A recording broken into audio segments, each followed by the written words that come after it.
All right, I'd like to thank you for coming to the presentation today.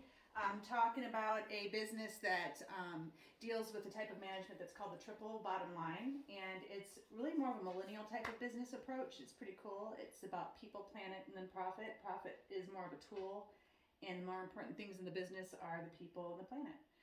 With this particular company, it kind of really started to flourish, and the article that I read through Forbes magazine was based out of a need after the coronavirus.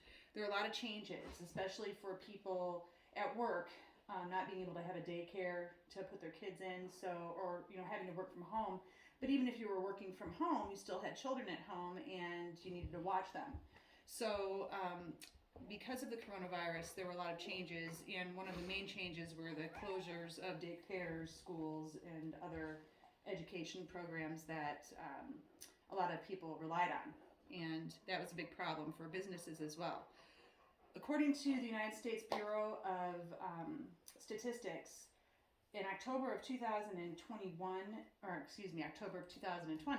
2.2 million fewer women were in the workforce, and that is in large part to the pandemic because they had to quit work to take care of their families.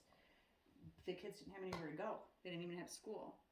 So that was a big problem for a lot of businesses as well, because you spend a lot of time and money and energy training and recruiting people that you really want to work for your company, and something as simple as childcare can take that all away, and that's not fair to anybody.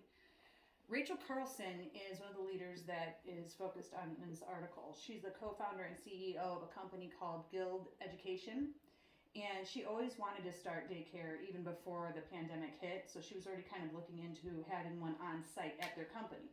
A lot of employees would have difficulty finding daycare they could afford, or it'd be too inconvenient to get their children to daycare.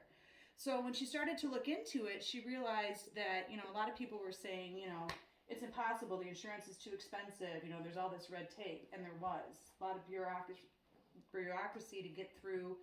To get licensed, you had to do so many things.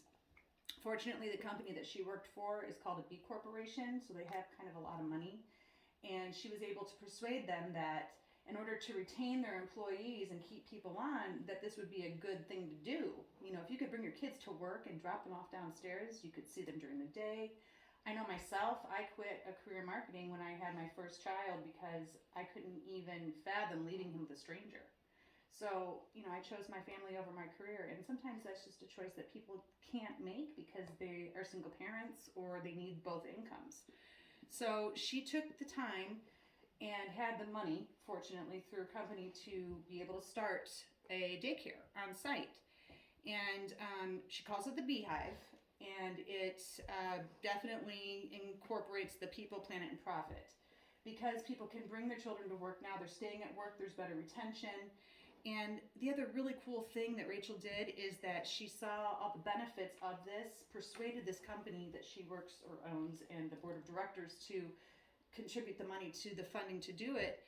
But she created a blueprint that she's giving other companies, just giving it to them so that they can do the same thing.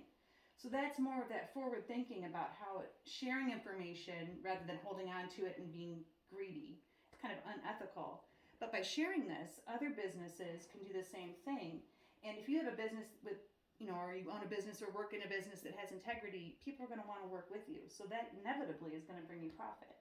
So I found this very interesting. I thought it was very neat that she put it together and has this blueprint for other companies.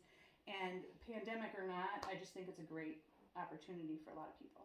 And that's it. Thank you. I don't know if you're clapping or not. Well, yeah, you can clap. Audrey wouldn't even look at me. I can't look at you. I can't look at anybody. No, that's the flip. No, thank you. Yes. Oh, I totally will.